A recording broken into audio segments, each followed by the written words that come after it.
Let's go to Deakin University Islamic Politics Professor Greg Barton. Good to see you again, Greg. The situation there seems to have changed pretty rapidly during the day. I mean, we woke up this morning with the concept that, those pulling out of that airbase meant that perhaps the US was going to go into Iran. That seems to have just been something to do out of safety.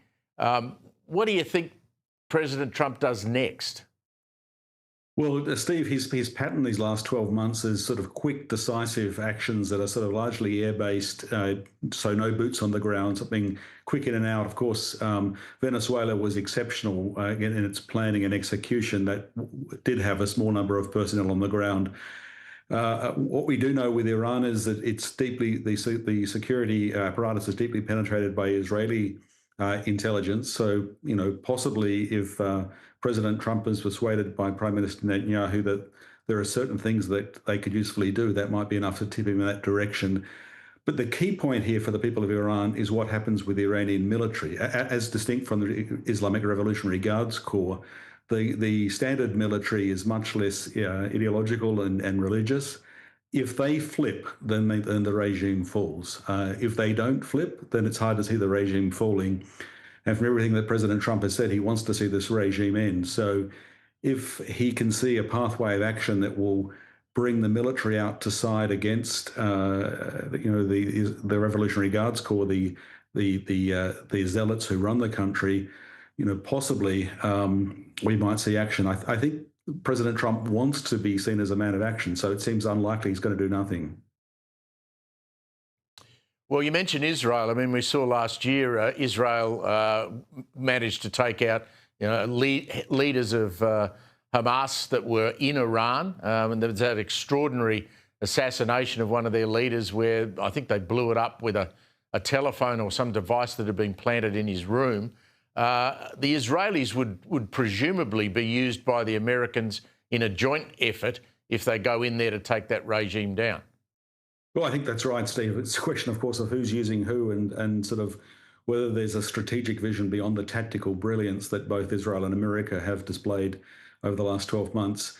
That strategic piece is key. And as I said, it really depends on whether there's a course of action that could be executed that would bring the army out against the regime, against the Islamic Revolutionary Guards Corps, and lead for a pathway to change.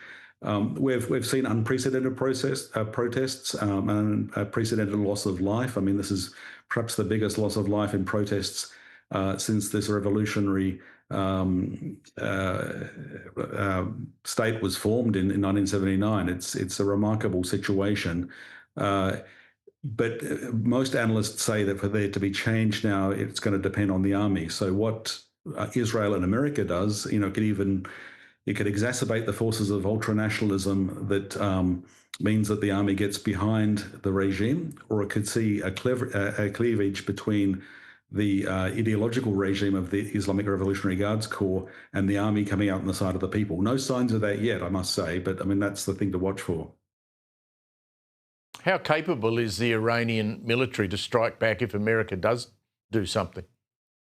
Well, we sort of put this to the test in the middle of last year, didn't we, Steve? I mean, it turns out that they're very compromised by Israeli intelligence. Their air defense systems are very poor. When they launched a barrage of missiles at Israel, at the beginning of the year, they gave warning, so that wasn't a fair test. But in the middle of the year, when they're under serious pressure in that 12-day war, very few of the Iranian missiles and drones got through. So I think, they're really in a low point.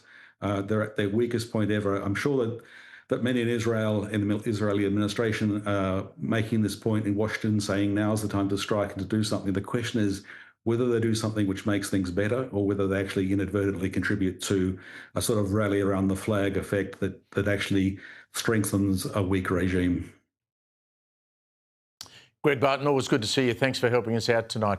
And interestingly, of course, the Iranians are absolute geniuses at putting out their own propaganda. We've seen vision all day long of funerals of so-called dead Iranian soldiers, but we haven't seen too much of what's happened to the public.